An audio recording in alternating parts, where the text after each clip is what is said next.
It is a great honor to not only add to the conversation on the historic KISAN-MAZDOOR protest, but to also do so in this forum. The Ambedkar-inspired groups active in the West have been doing incredible work to popularize Ambedkar's life and legacy, as well as practically continue his relentless fight against caste. They've also put together, as Manish mentioned, a series of events on this protest with many wonderful speakers. So it's in that spirit that I salute your efforts and affirm my commitment to creating the spaces that will bring victory to all of our struggles. Now, before beginning, I should say that this event was scheduled back in the middle of December under quite different conditions. The idea was to discuss the relationship between Kisans and Mazdoors in the course of this protest.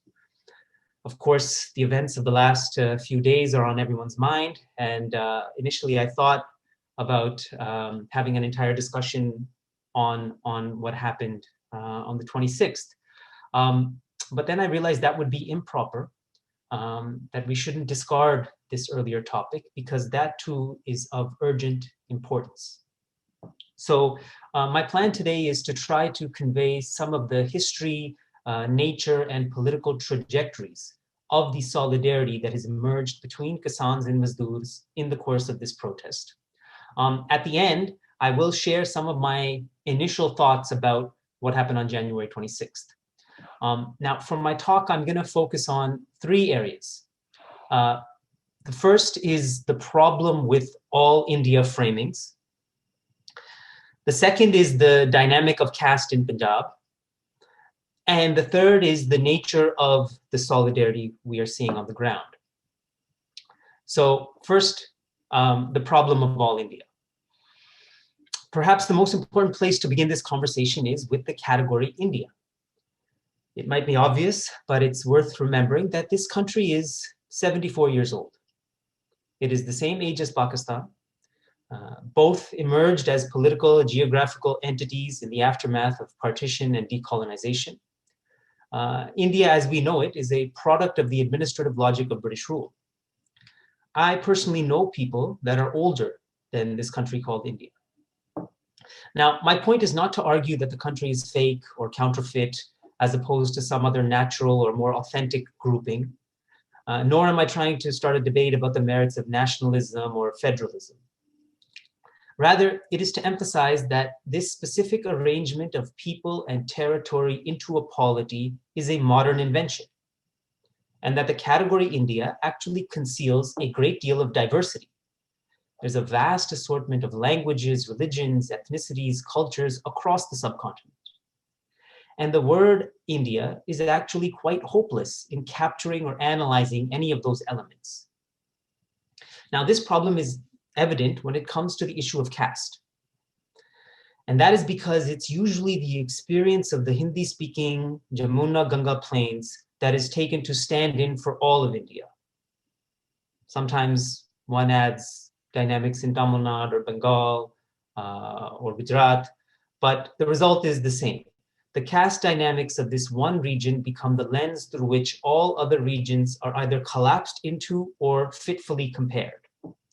So it becomes a story of the fastidious Brahmin, the absentee landlord, of Jajmani relations, of ritual bathing, temple entry, literacy apartheid, of the Varna system and the laws of Manu.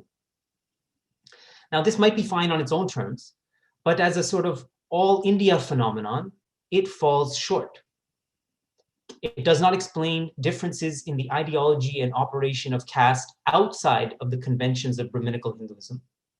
It doesn't tell us about the dynamics of caste among Muslims, Sikh, Christians with their own distinct traditions and histories.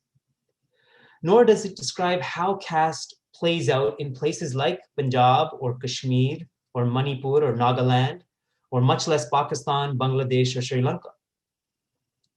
Now, this kind of discrepancy has affected many renowned thinkers and activists on the caste question, both in the past and the present. No doubt there is a need to speak of large aggregate categories. There is a need to mobilize across regional lines. And there are indeed commonalities to be found even in these different contexts. but that has to be accompanied by the realization of the limitations of India and Hinduism as automatic or universal frameworks for the entire subcontinent. Now, the second area I want to talk about is caste in Punjab. What makes the ideology and operation of caste different in Punjab? And there are sort of three dimensions to this story. The first dimension is religion. This is a region that has 3 as opposed to 2 major religions. And it actually has 4 and 5. Alongside what becomes Hinduism, there is Islam and there is Sikhi. Now, Islam arrives in the 9th century. It slowly sort of spreads thereafter. Formally, it does not have a caste hierarchy. There is a claim for equality for all Muslims. Islam offers a radically different cosmology and comportment to its adherents. And this is partly why many Dalits converted to Islam from that time onward. Now, second is the emergence of Sikhi in the 15th century. Now, the distinction here is that Sikhi came out of a caste-ridden society. So it actually has scathing critiques of the hypocrisy of the Pandit and the Mullah. It is a challenge both to Brahminical obscurantism and Mughal oppression.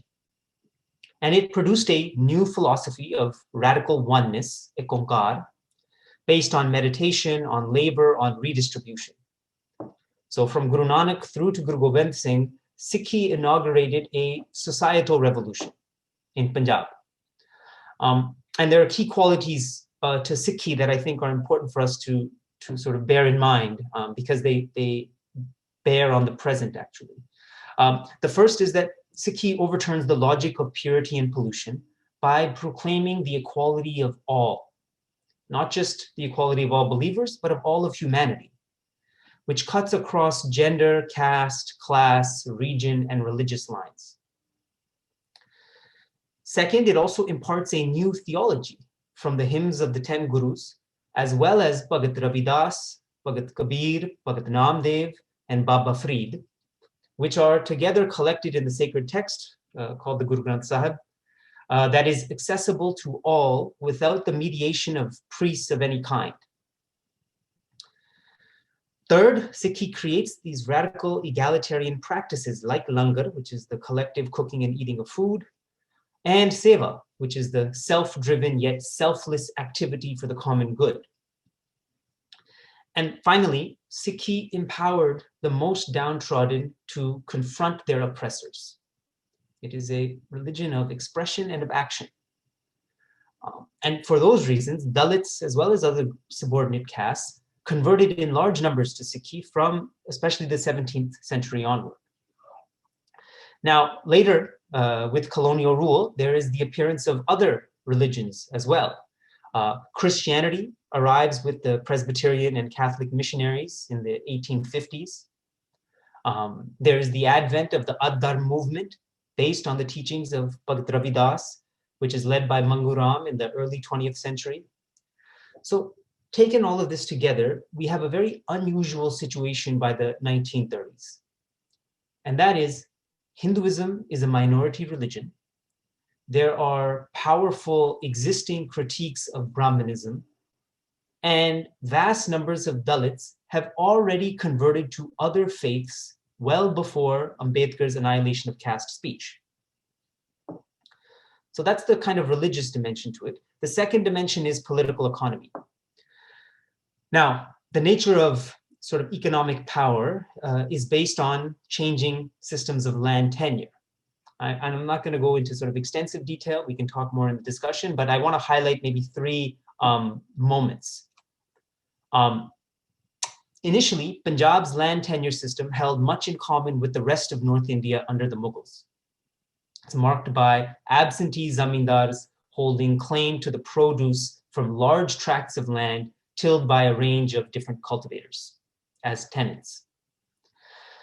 Now, the significant change is initiated in the early 18th century with the rise of Banda Singh Bahadur. And his key act is the abolition of the power of the zamindars he largely expels them from the countryside and dismantles their estates. And these were mostly Mughal or Afghan noblemen. Their power is replaced by giving cultivators a claim to the land that they tilled. And so this is what empowers sort of groups of cultivators, which are mostly Jat, but also Sani, Aryans, Kambos, Rajputs, and others, who now are entitled to till land that they have a claim on. That is continued and expanded during the Sikh Misl period. It's consolidated under the rule of Maharaja Ranjit Singh from 1799 onward. And from there, we see the trajectory of Punjab's political economy departing from North India. Now, I want to be clear that this was not an egalitarian paradise, right? We can't look for such things in the pre-colonial past.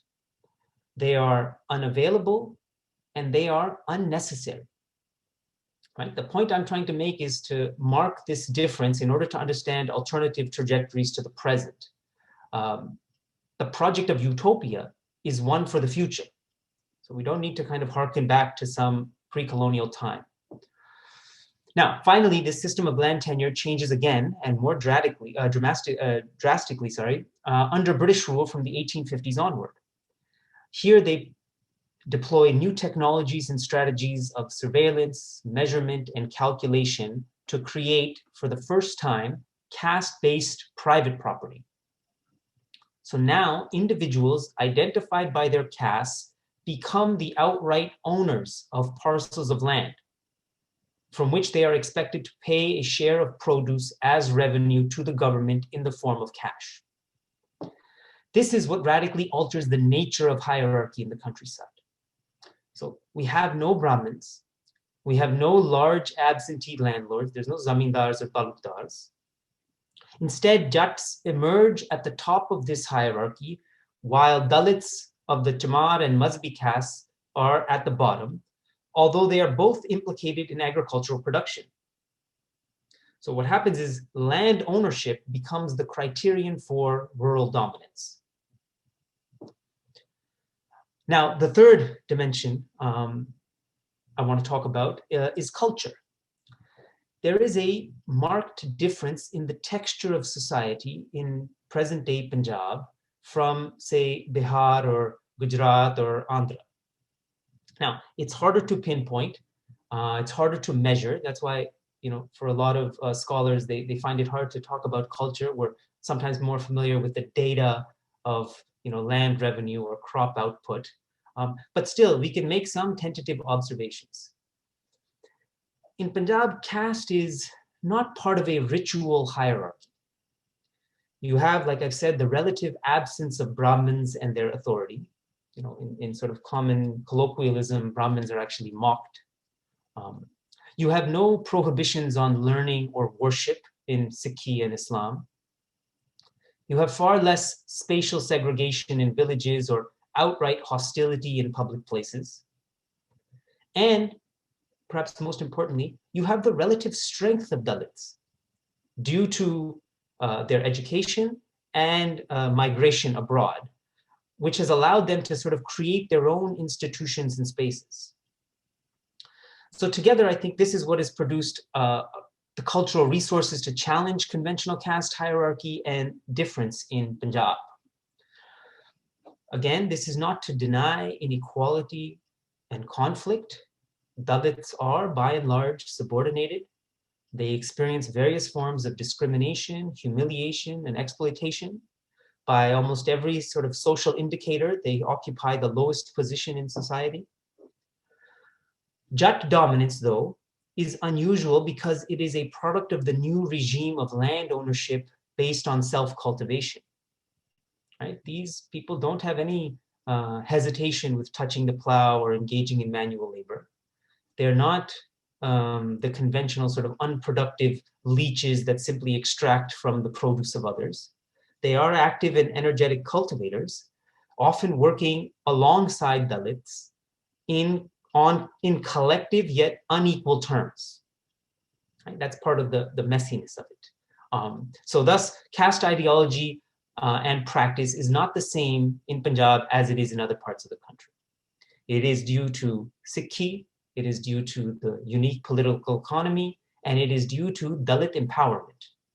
So in a sense, what I'm trying to say is that we should realize that the all India frameworks actually don't work. Now, the third area I wanted to talk about, which is the nature of this solidarity. To come to the present moment, we are witnessing a remarkable yet contingent solidarity between Jats and Dalits in the course of this struggle. It is evident in the very slogan of the movement, which is Kisan-Mazdoor Ekta Jindabad, long live farmer laborer unity. Now, we should see this slogan as an aspiration rather than a fact. It is an ideal that is still being worked out rather than a preordained conclusion. Remember that this is a live struggle. It is happening as we speak. It's not something that occurred in the past that we are dissecting after the fact. The situation is fluid, it is tense, it changes day to day, even hour by hour. And so the stakes could not be higher. After all, this protest represents the most serious and sustained challenge to the BJP's neoliberal Hindutva agenda. So why is the Kisan-Mazdoor solidarity so contingent? It is because there is an inherent tension between these two groups. And I've said and written this elsewhere. The Kisans want a higher purchase price for their crops from the government, while the Mazdoors want a higher wage from the Kisan. At the same time, the Kisan is a Jat, while the Mazdoor is a Dalit, which implicates both in a politics of caste as well as class. So the nature of the tension becomes both economic and cultural. They are intertwined and simultaneous. We should remember, Dalits are 32% of the population of Punjab. This is the highest proportion in the entire country. And the majority work as agricultural laborers, yet they own less than 4% of the cultivatable land. So they are largely landless. Nevertheless, the Kisan and Mazdoor unions have forged an impressive unity. And this is based on 4 shared interests. The first is they face a common threat from the BJP politics of Hindutva. Right? This is sort of obvious. It is a danger to everyone. Second, these 3 bills directly harm Dalits. Right? They aim to dismantle the public distribution system. They will increase power to the Ambanis and Adanis to stockpile and manipulate food prices. And they will lead to greater precarity and unemployment. Third, the Kisan unions are among the most progressive forces in Punjabi society and have directly supported the Mazdoor unions in their own struggles against conservative Jats in the past. And we can talk later on about the work of the Zameen Prapati Sangharsh Committee. They just actually put out a statement a few hours ago affirming their support for the protest. And fourth, the experience of this protest has exemplified Sikh principles of radical equality and community. You have different castes sitting and sleeping alongside one another. You have them cooking, cleaning, and eating together, and you have them together confronting the state. This is almost unimaginable in the conventional Hindu hierarchy. So for these reasons, Mazdoors have joined the Kisans in this struggle. Now, we must acknowledge at the same time shortcomings and elisions of this protest, right? This is not, anti-colonial nationalism, right? Where elite leaders would say we should keep all of our sectional interests quiet until after independence, right? You tell women to be quiet, you tell religious minorities to be quiet, you tell Dalits to be quiet, you tell workers to wait till the Farangi leaves and then we'll deal with those issues. No. We can and should raise difficult issues as and when they occur in the spirit of ultimately strengthening this protest. We can't engage in that outmoded politics of wait till we win and then we talk about it. We've seen where that leads. So what are some of these issues? First, Dalit concerns have not figured into the demands of the protest, right? The repeal of the bills and the issue with the electricity bill and the court cases, right? The main Dalit concerns are not present in those demands. And their issues are actually wages and access to land. Now, we should add that they're not mentioned in the demands because this movement emerged as a reaction to these government bills. So the issues of wages and land are issues for Punjab, and they don't really figure into the logic of the bills, but nonetheless, we can mark their absence. Second, that Dalit participation in the protest has not been as prominent. You don't often see Dalits speaking on stage. You don't see them on the main committees. Now, this is because, in part, most Dalits are daily wage earners, so they can't commit to being at a protest site for weeks on end because they actually need to earn money by the day to feed their families and cut fodder for their animals. So their participation, in a sense, is limited by the condition of their poverty. And third, there is a degree of Dalit alienation due to the insensitivity and arrogance of some Jats. There is a tendency to downplay or deny the Dalit Mazdoor presence and importance in this struggle. And I think we see this most in the diaspora, and we see this on social media. The emphasis on farming as some natural biological quality of some people. The invoking of caste identity in songs and slogans. Right? There's lots of fights over insisting on Kisan-MAZDOOR Ekta Jindabad and not just Kisan Ekta Jindabad. And there is the asserting of ownership as an ultimate right. Right? Because who does that leave out? So together, these are some of the potential fissures between Kisans and Mazdoors. And they're happening on the ground and elsewhere. Now, at the same time, I think we must ask two critical questions.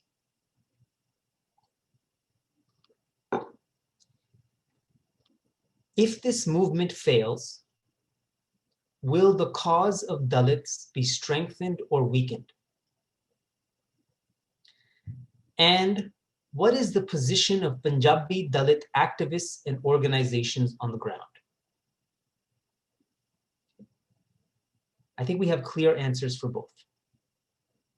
Dalits will be harmed if the BJP wins. And generally, Punjabi Dalits have known this from the beginning, which is why they have overwhelmingly supported this movement.